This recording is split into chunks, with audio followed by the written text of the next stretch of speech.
Bonjour et bienvenue sur ma chaîne Sage Paradoxae, et aujourd'hui nous sommes de retour avec Decaius. Si vous voulez voir la vidéo qu'on a fait ensemble précédemment qui était sur l'adaptation à venir de Les Petites Victoires, je vous laisse cliquer sur le petit i quelque part par là et vous pourrez aller voir cette vidéo. Aujourd'hui avec Decaius on va parler de neurodiversité, de qu'est-ce que c'est le handicap, de qu'est-ce que c'est l'accessibilité, tout ça, en tant que du coup deux personnes handicapées et notamment autistes. Donc on va commencer avec des définitions. La notion de handicap en soi fait débat, c'est-à-dire qu'il y a deux modèles conceptuels du handicap. On distingue le modèle médical et caritatif d'une part et le modèle social d'autre part. Alors on va expliquer ce que sont ces deux notions différentes. Le modèle médical et caritatif, c'est celui qui prévaut en fait, en France particulièrement, et je dirais dans l'inconscient collectif, enfin je sais pas trop comment dire ça, mais globalement quand on dit handicap, souvent les gens pensent à un truc horrible, une insulte, ils n'ont pas du tout envie de s'identifier au terme handicap. Parce que le modèle médical et caritatif du handicap définit le handicap comme une déficience personnelle,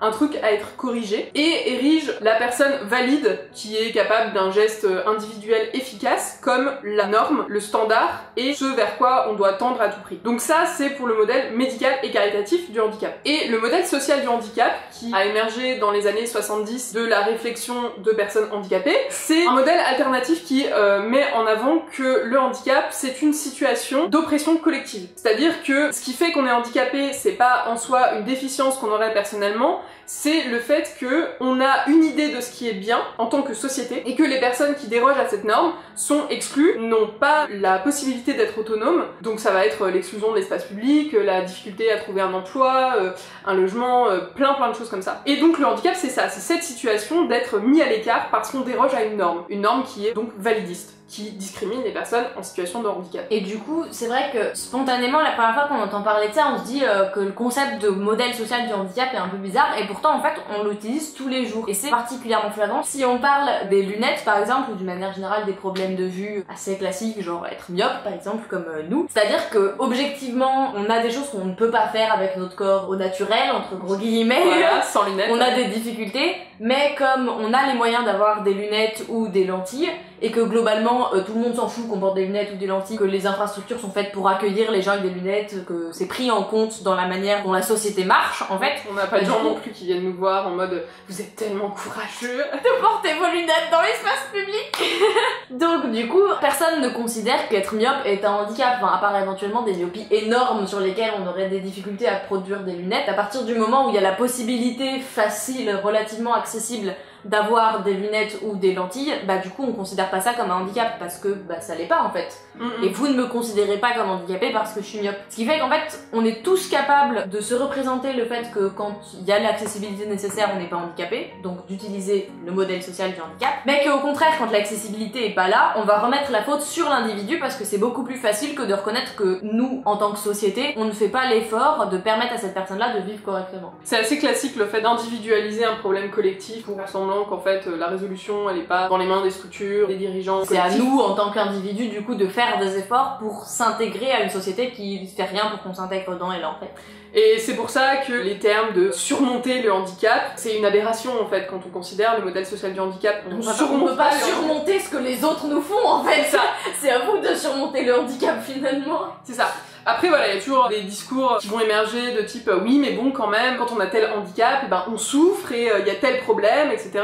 Alors l'idée derrière le modèle social du handicap est pas de dire qu'une personne handicapée ne va jamais souffrir de son handicap ou dans l'absolu, c'est évident. Mais l'idée aussi c'est de dire qu'il y a des expériences qui sont des expériences humaines, qui sont parfois joyeuses, parfois tristes, parfois terribles, mais qu'on a une marge de manœuvre sur certaines de ces choses qui est bien plus large que ce qu'on prétend. C'est juste qu'on a une imagination très validiste et qu'on est persuadé que non, on peut pas rendre tout accessible. En fait la vérité c'est qu'on n'essaye pas. On va revenir l'exemple des douleurs chroniques. Il s'agit pas de dire que dans une société idéale les personnes qui ont des douleurs chroniques ne souffriraient pas, parce que quand t'as des douleurs chroniques, tu as mal, c'est la définition, tu vois.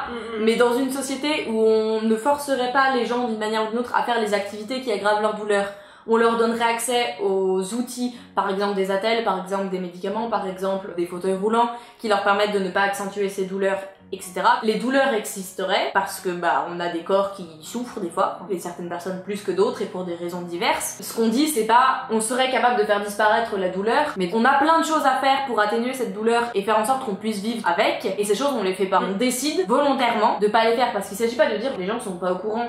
Les personnes handicapées, elles parlent, elles communiquent d'une manière générale depuis des dizaines, des centaines et des milliers d'années, mais personne ne nous écoute en fait. C'est juste que ça coûte des sous, ça prend du temps et ça nécessite que les gens sortent de leur zone de confort, alors ça n'arrive pas. Faut dire que le validisme est très très lié avec le capitalisme en fait. Je pense que c'est impossible d'être anti-validiste et de pas être anti-capitaliste parce que le système capitaliste déteste les personnes handicapées en fait. C'est des gens qui ne sont pas rentables. Quand on base tout sur la compétition et que la compétition est adaptée à un standard valide, forcément on va laisser les personnes handicapées sur le bas-côté, et c'est comme ça qu'on a des discours super eugénistes en fait, qui sont banalisés. On va continuer et parler du concept de neurodiversité. La neurodiversité, c'est considéré comme un versant, une articulation en fait du modèle social du handicap et de l'antivalidisme. Ça s'ancre vraiment dans cette logique-là. La neurodiversité, cette notion, ça met en avant qu'il y a une diversité infinie de cerveaux humains en fait, et que c'est pas une mauvaise chose en soi, mais c'est plutôt une richesse. C'est un peu comparable à la notion de biodiversité. Souvent, le terme de neurodiversité est associé à des personnes autistes, avec des troubles 10, des troubles de l'attention, avec ou sans hyperactivité. Et moins souvent on l'associe à d'autres formes de psychiatrisation, mais en fait la neurodiversité c'est pour toutes les personnes neurodivergentes, donc qui divergent de la norme neurologique, et donc ça va inclure les personnes qui ont le syndrome de Down, des personnes qui ont un diagnostic de trouble bipolaire, de schizophrénie, entre autres, il y en a pas mal d'autres, et du coup je trouve que c'est important de pas oublier ces personnes qui sont souvent mises de côté parce qu'en fait elles sont estampillées fou folles, et beaucoup de personnes n'ont pas envie d'être associées à ça, mais ça fait aussi partie de la diversité de l'expérience humaine, ça s'ancre dans le modèle de la neurodiversité. Et en fait, c'est pas non plus une mauvaise chose en soi, parce qu'il y a beaucoup de personnes qui sont capables d'entendre que par exemple, être autiste c'est pas mal, c'est juste différent, mais qui seraient incapables d'admettre ce genre de raisonnement pour la schizophrénie par exemple. Or, c'est exactement ce qu'on défend en fait. Ce qui fait qu'il y a certaines personnes qui vont pas mettre dans la même case de neurodiversité des choses comme l'autisme et des choses comme la schizophrénie, c'est qu'il y a un peu l'idée que genre l'autisme ce serait plus un handicap et la schizophrénie plus une maladie. C'est vrai que ça fait débat de savoir si l'autisme est une pathologie ou pas, et même de savoir si l'autisme est un handicap ou pas. En fait, selon le modèle social du handicap, l'autisme est clairement un handicap. Après, la dépathologisation de l'autisme, c'est un enjeu majeur. Clairement, moi je considère pas que l'autisme ce soit une maladie, une pathologie, je le vis pas du tout comme ça. Par contre, le stress post-traumatique, ça pour moi c'est clairement un truc qui est dysfonctionnel et qui va me pourrir la vie. Donc je considérerais que c'est une pathologie, c'est un truc qui tourne pas rond quoi, qui va pas. C'est qu'il y a un problème en fait. Il y a un souci. Par contre, le fait d'être autiste, pour moi, c'est pas un problème en soi. Ce qui est un problème, c'est que les environnements soient pas adaptés, que je sois obligée de le cacher ou de faire de la pédagogie pendant 1 heure parce que les gens comprennent pas ce que c'est. Mais en soi, personnellement, ça me pose pas de problème quoi, parce que j'ai eu des informations aussi dessus. Quand on parle de l'autisme en tant que handicap, les traits autistiques, c'est-à-dire la manière dont l'autisme se manifeste chez nous, c'est souvent confondu avec les symptômes de comorbidité. Les comorbidités, c'est ce qui apparaît en même temps. Dans mon cas, par exemple, ça va être le stress post-traumatique. L'autisme et le stress post-traumatique. Donc le stress post-traumatique, ça va être la comorbidité. Et pour le coup, souvent, mes symptômes anxieux, dépressifs ou de troubles du sommeil dus au stress post-traumatique seront confondus avec l'autisme, alors que c'est pas directement lié à l'autisme. Et du coup, on va te dire, tu vois bien que l'autisme est une maladie parce que tu souffres de tel et tel truc qui objectivement sont des souffrances. C'est ça, sauf que en fait, là où je veux bien croire que le fait que je sois hypersensible par exemple à certains sons va aggraver mes symptômes de stress post-traumatique, c'est pas en soi la seule cause en fait. Et je trouve que prétendre que les personnes autistes vont forcément souffrir de symptômes de stress post-traumatique parce que c'est les symptômes de l'autisme, ça réduit aussi au silence tout leur vécu traumatique, parce qu'on sous-entend que non, c'est juste l'autisme en fait. Oui. La pathologisation n'est pas un enjeu exclusif aux luttes autistes, c'est un enjeu global de la neurodiversité. Par exemple, le réseau Entente de voix, le REV, propose des groupes pour des personnes qui entendent des voix. Il y a peut-être des trucs qui sont compliqués à vivre, mais pour autant, ils ont pas envie qu'on cherche à les guérir à tout prix avec des méthodes violentes, de la coercition. C'est pas mis en avant comme un symptôme d'une terrible maladie qu'il faut forcément guérir avec des médicaments qu'il faut forcément faire disparaître. On se dit, ok, j'entends des voix, maintenant qu'est-ce que j'en fais? Comment je vais gérer ça? Les gens échangent sur ces expériences, sur la manière de les gérer, se donnent des astuces, s'entraident. Un cliché qu'il y a, c'est que les gens du mouvement pour la neurodiversité sont complètement anti-traitement. anti-médicaments, anti-accompagnement. C'est faux. Ce qu'on veut, c'est avoir des traitements et des médicaments et globalement un accompagnement qui soit respectueux, qui soit pas basé sur la coercition, sur la violence et qui soit adapté. Et qui soit consenti. Oui, le choix éclairé, c'est une composante extrêmement importante de la prise de médicaments et malheureusement, actuellement, pour les personnes psychiatrisées, on fait face à une rétention d'informations incroyable. Les médicaments qu'on prend, on nous dit pas quels sont les effets secondaires, on nous demande pas notre avis par rapport aux effets secondaires avant qu'on le prenne. Souvent, pour connaître les effets secondaires ou les trucs comme ça, on est obligé de demander à d'autres patients en fait, plutôt que de demander à nos soignants parce que d'une part, ils prennent pas le médicament donc souvent ils savent pas. Et par ailleurs, ils nous diront pas même s'ils savent quoi. Je veux dire, on peut dire j'ai des problèmes de mémoire depuis 3 mois, je sais pas pourquoi et ça m'angoisse, je me demande si c'est le trauma. Et en fait, c'est dû aux anxiolytiques qu'on prend et c'est clair comme de l'eau de roche que c'est ça. Et on va rien nous dire par rapport à ça. Alors, soit c'est un oubli, donc c'est quand même de l'incompétence parce que c'est évident, soit c'est que la personne préfère ne pas nous le dire pour qu'on continue à prendre le traitement. Et je trouve que c'est vraiment infantiliser le patient et manquer de respect que de faire ça, de prendre cette décision à sa place. Avant qu'il fasse nuit, je vais essayer de finir un tout petit peu cette vidéo.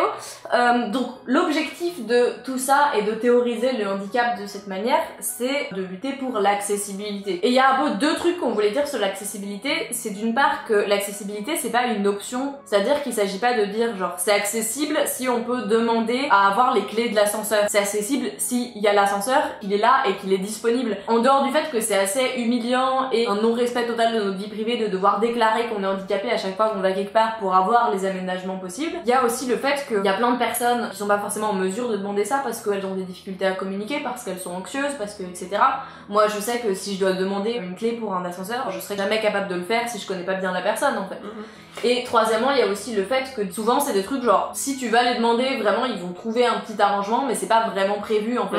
C'est-à-dire que si tu dis voilà j'ai tel et tel problème, ils font bon qu'est-ce qu'on peut faire pour vous, ils vont chercher un peu dans leur papier genre il y a peut-être tel truc, mais c'est pas vraiment organisé en fait. En fait on te renvoie que c'est une bonne grâce qu'on te fait, qu'on fait un effort. Le vocabulaire de l'effort est beaucoup utilisé pour parler des personnes handicapées. Et que c'est exceptionnel d'avoir des personnes handicapées. Il y a souvent genre, si une personne handicapée vient dans notre établissement, on peut proposer tel et tel truc pour l'accessibilité. C'est pas genre, des gens vont venir dans notre établissement et notre établissement est accessible. Et ça c'est déjà vraiment problématique. Et l'autre chose, c'est que on considère que l'accessibilité est nécessaire qu'au truc vraiment de base, pouvoir à peu près manger, aller aux toilettes et avoir une maison. Qui est déjà pas simple en termes d'accessibilité, mais en fait non, pouvoir aller à la piscine, pouvoir aller à la salle de sport, pouvoir aller à l'école évidemment, dans tous les lieux de travail, dans tous les lieux de culture, c'est pas en option en fait. On n'a pas juste besoin que les lieux de survie soient accessibles, on a besoin que les lieux de vie et l'espace public en général soient accessibles. Il y a un problème avec le fait de considérer les personnes handicapées comme des citoyens de seconde zone. Elles sont déjà contentes d'être en vie, pourquoi en plus on leur accorderait des loisirs? Si vous pensez qu'on exagère sur certains de ces trucs, moi il y a plein de discriminations validistes dont j'avais pas forcément conscience parce que je suis pas en fauteuil, donc il y a des choses dont je me rendais pas compte. Mais il y a plein de petits détails qui pourraient être aménagés pour faire en sorte que les personnes à mobilité réduite en fauteuil puissent profiter de, je sais pas, de juste faire pipi, tu vois, dans un lieu public,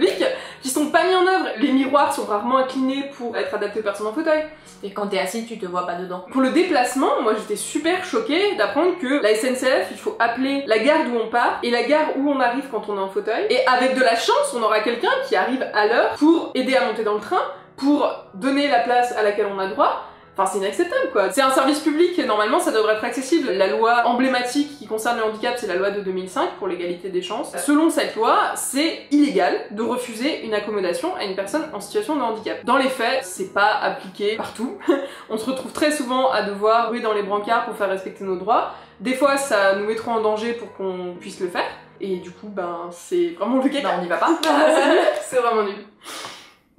Merci d'être venu sur cette vidéo. Merci de l'invitation. Je t'en prie. Si vous avez des remarques, des commentaires, des questions, n'hésitez pas à mettre tout ça dans les commentaires, on sera ravis de vous lire, de vous répondre. Si cette vidéo vous a appris des choses, qu'elle vous est utile ou que vous voulez éduquer un petit peu vos amis valides, n'hésitez pas à la partager autour de vous, à lui laisser un j'aime et à vous abonner à la chaîne pour plus de nouvelles aventures. Juste avant de finir, j'en profite pour remercier toutes les personnes qui me financent sur Tipeee et qui permettent de faire vivre cette chaîne. Si vous voulez les rejoindre, ce sera quelque part par là, je pense. On va vous laisser. À dans 2 semaines. Bye!